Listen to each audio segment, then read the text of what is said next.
Everyone, welcome back to my channel Rinku tailoring ক্লাসে সকলকে স্বাগত জানাই। ফিরে এলাম পরবর্তী আরেকটি ভিডিওতে।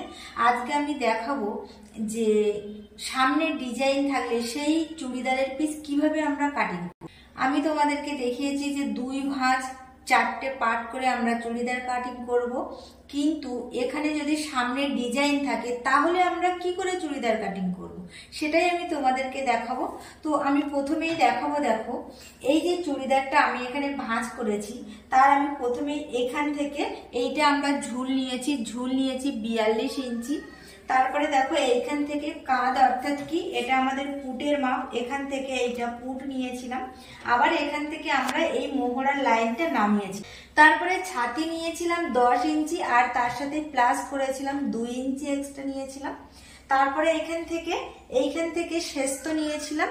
শেস্তর থেকে দেখো কোমর লাইন আছে, কোমর লাইন 9.5 ইঞ্চি আর তার সাথে যোগ করে নিয়েছি 2 ইঞ্চি। আবার এইখান থেকে 5 ইঞ্চি নিচে নামিয়েছি, নামিয়ে এটা হিপ লাইন।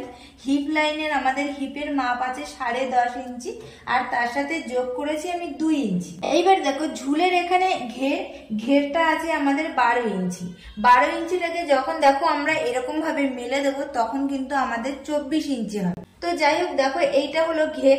এইবার দেখো আমরা ডাইরেক্ট এখান থেকে কাটিং করে নিয়েছি, যেমন যেমন মাপ নিয়েছিলাম ঠিক তেমন ভাবে কাটিং করে নিয়েছি। এইবার দেখো আমি তোমাদের মেনলি এখানে যেটা বোঝাতে এসেছি সেটা হলো যে যদি আমাদের সামনের পার্টে যদি ডিজাইন থাকে তখন আমরা কি করব।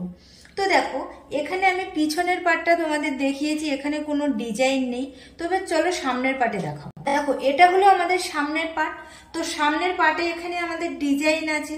তো যখন এরকম ডিজাইন থাকবে তখন আমরা কিভাবে কাটিং করব। তখন আমাদের উচিত কি, তখন আমাদের উচিত আগে সামনের পার্ট অথবা পিছনের পার্ট আগে কাটিং করা। দেখো এখানে কিন্তু তোমরা দেখেই বুঝতে পারছো আমি এখানেও ড্রয়িং করেছি। এটা আমাদের সামনের পার্ট। দেখো সামনের পার্টে পুরোই তোমরা দেখতে পাচ্ছ। দেখো সামনের পার্টে আমাদের পুরোটাই ডিজাইন আছে।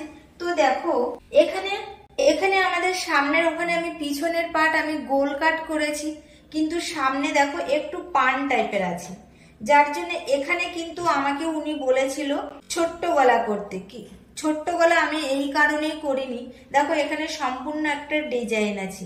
এই ডিজাইনটা যদি আমি ছোট্ট গলা করি তাহলে এখান থেকে অর্ধেকটা কেটে যাবে, যার জন্য যেরকম গলার ডিজাইন আছে আমি সেইভাবে এটা কাটিং করেছি। আজ দেখো আমরা সবসময় যদি এরকম ডিজাইন থাকে, সামনে গলার ডিজাইন বসানো থাকে, তখন আমরা কি করব, আগে একটা পার্ট কেটে নেব, তারপরে আর একটা পার্ট কাটবো। অর্থাৎ কি আগে সামনের পার্ট অথবা পিছনের পার্ট এরকম ভাবে আমরা একটা করে পার্ট আমরা কাটিং করবো। তো দেখো আমি তোমাদের বলেছি কি সামনের পার্টে যদি ডিজাইন থাকে তখন আমাদের দুটো পার্ট আলাদা আলাদা করে কাটিং করতে হবে।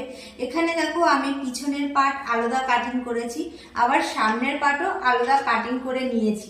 কেননা দেখো আমরা যদি একইভাবে আমরা এরকম গলা বের করতে চাই তাহলে আমাদের এটা যদি আমি সামনেরটাও এর মতো এরকম করে গোল গলা করতাম তাহলে আমাদের এখানে ডিজাইন কাটা পড়তো। তার কারণে আমি কি করেছি, যেমন ভাবে এখান থেকে ডিজাইন ছিল সেটাই আমি কাটিং করেছি। আর দেখো হুবহু যেমন এখানে কোমরের মাপ এখানেও তাই নিয়েছি, যেমন হিপের মাপ তেমন হিপ নিয়েছি, যেমন এখানে ঘের ঝুল একই রকম নিয়েছি। শুধুমাত্র আমাদের কি করতে হবে, যদি সামনের পার্টে ডিজাইন থাকে তখন আমাদের আলাদা ভাবে কাটতে হবে। তো দেখো এখানে আমি আলাদা ভাবে কেটেছি। আর আমাদের আর একটা জিনিস করতে হবে যে এইরকম ভাবে থাকলে কিন্তু, এরকম ডিজাইন থাকলে কিন্তু হাতাটা খুব ছোট্ট হয়ে যায়। তখন দেখো এখান থেকে এই যে পিছনের পার্ট কাটিং করে জাস্ট আমাদের এইটুকু কাপড় ছিল, সেইটুকু কাপড় দিয়ে আমি হাতা কাটিং করেছি। এনার হাতার ঝুল 3/4 ঝুল দেওয়া ছিল, কিন্তু এখানে যেহেতু অল্পটুকু কাপড় বের হয়েছে সেখান থেকে আমি এই শর্ট হাতা বের করে দিয়েছি। তো যাই হোক, দেখো অনেকেরই কোশ্চেন থাকে যে আমরা 2 ভাঁজ 4 পার্টে যদি আমরা কাটিং করি তাহলে যদি আমাদের সামনে ডিজাইন থাকে তখন আমরা কি করব। তো তাদের জন্য আমি এই ভিডিওটা তোমাদেরকে দেখিয়ে দিলাম।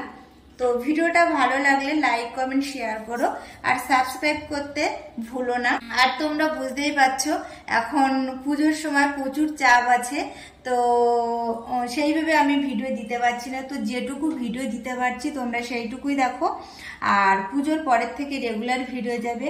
আর তোমরা অনেকেই জানো যে পুজোর পরে কিন্তু আমার বাড়িতেই কিন্তু কাটিং সেলাইয়ের ক্লাস কিন্তু শুরু হবে। তো তোমরা যদি কেউ করতে চাও অবশ্যই আমাকে কমেন্ট করবে বা ফোন করে জানাবে। তো আজ এই পর্যন্ত, দেখা হবে পরবর্তী আরেকটি ভিডিওতে। সবাই ভালো থেকো, সুস্থ থেকো।